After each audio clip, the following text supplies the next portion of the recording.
Unfortunately, this was more like an alchemy of meh and mid.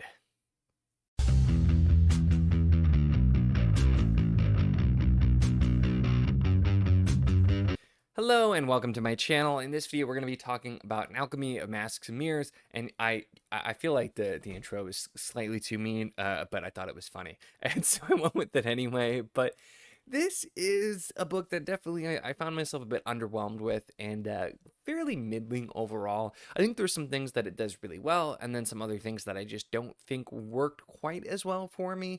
I will note though, this is a debut, and so I feel like with a debut, you always have to give a little bit of grace, just as authors are figuring things out. But let's talk about a little bit more about what this is.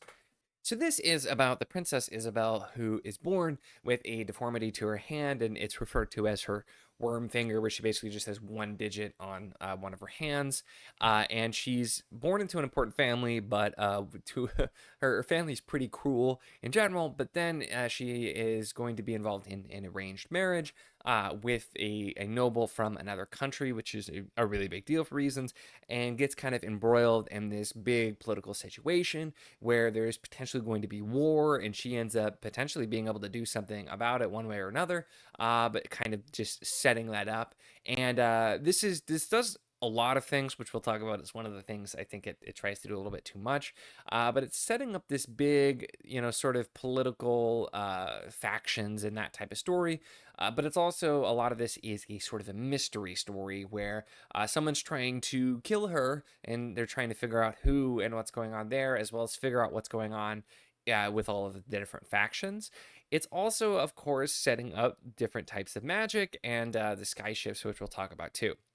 And we're introduced first to this sort of like blood magic where you have a blood shadow, and it's sort of a like a unique take on vampires, because the blood shadow can like absorb the essence of another shadow, and you can create something called the blood hollow, where somebody's basically like a zombie, like they're still alive sort of, but they're completely like emptied out, and then you can just use them as a pawn. And so it immediately set up, and I thought that was interesting. But it doesn't set up there because, well, in this other country, they also have glass walking, which is where people can actually like travel through mirrors, and there's all kinds of, complicated rules in the way that that works as well. But then there's also talks of potentially other forms of magic that we know less about. And then we also have these groups of people who are like part of a church, but are also like these like steampunk kind of cyborg things where they have gears and different pieces that are part machine. And so there's a lot of these elements, and I do think a lot of this was really interesting, but it got to the point where there was just so much of this stuff that I don't think it really could all be included fully. And it's all of this, we're introducing all of these elements. It does have, I would say, definitely, it's a mix of like steampunk and the sort of Victorian style but French kind of thing is what we're doing here. And it's got definitely some inspiration from the Three Musketeers. One of our characters is literally a King's Own Musketeer, Jean-Claude, who is definitely my favorite character, I will note too, who's kind of the protector for the Princess Isabel. But there's just so many elements and things going on, and trying to set up this big epic story of everything happening, but also trying to have all of these unique elements, and then do the mystery thing, and then have the intrigue. And it just ultimately, I feel like, ends up falling a little bit flat because we're trying to do so many things here. I do think the world building is the most interesting part here, because all of these different kinds of magics, which I think are handled well. I've seen things, obviously, mirror magic's not necessarily new, but there's a lot of thought and intricacy that went into developing that, as well as the just other bits of potential magic that are set up as well. And this is obviously a world with a very rich history, and I think those elements of the world building are very strong. And we get a lot of it, but because we're moving so fast, sometimes we're just kind of dumped these things, or it's like, it's not done in a horrible way or anything, but like the character will be kind of learning about it. But there's a lot of these elements. And then also, it's the characters, like the main character, the Princess Isabel, is also super into math, so we talk about math and some things like that too. And there's so many different elements going on here. I do think the characters overall are solid but not exceptional. They do end up feeling a little bit shallow and just kind of following archetypes. The base sort of trope that we're doing here, which is not a favorite of mine, with the girl who is looked down upon because she's a woman, and it's a man's world, and we're just kind of doing that type of thing, which I get. There's a place for it. Does make sense in the world that it's being set, but just that sort of thing I've just seen it a lot. It's not a favorite of mine. And then we're adding in that also the essence called Wormfinger that she has as well too. So she's kind of dealing with that as well. I feel like though again we have multiple things here, so we don't end up fully exploring either one in the motivations of the characters. Jean-Claude also is definitely a bit of a stereotype with he's the kind of drunk, older musketeer who is the protector, but is looked at as like unreliable by others and has sort of a close bond with Isabel, despite that and everything as well too, as they've grown up.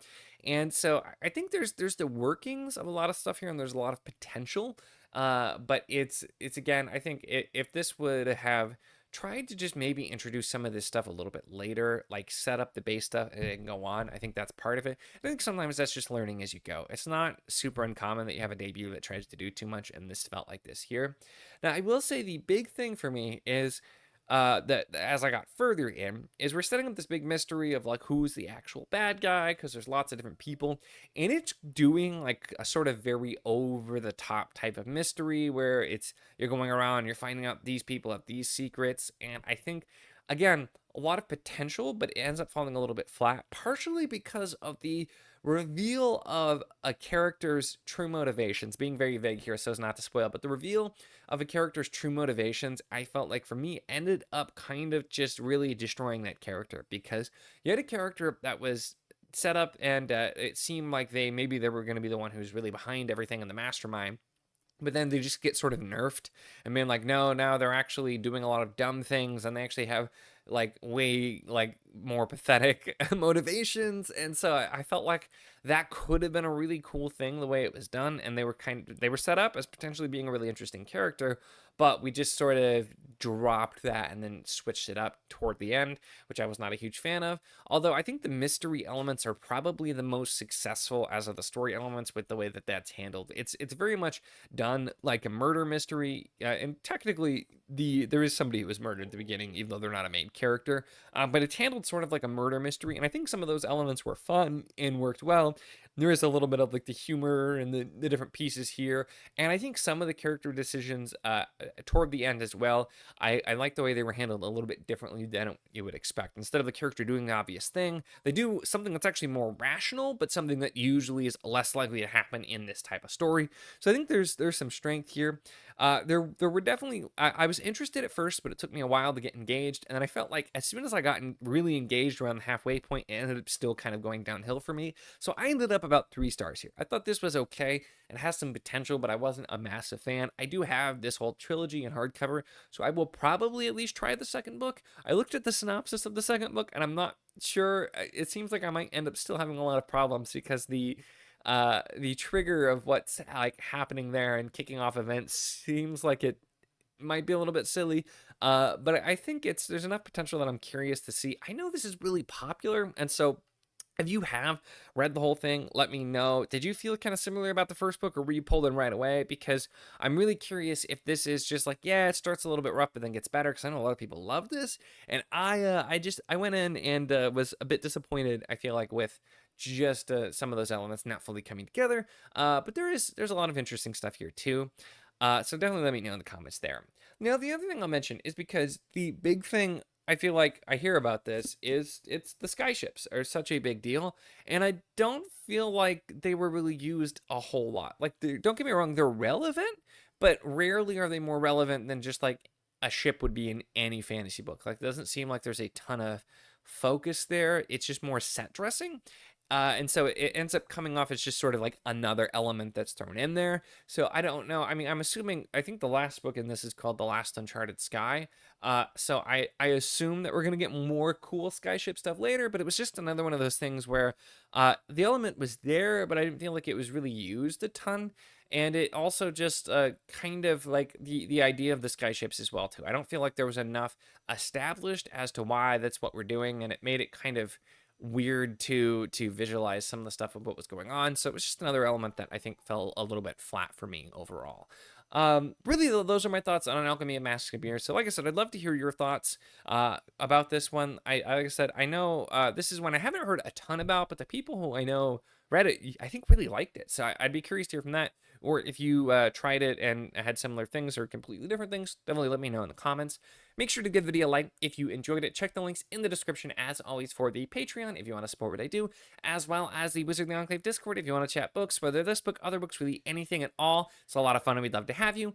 And of course, if you enjoy my content, make sure to subscribe.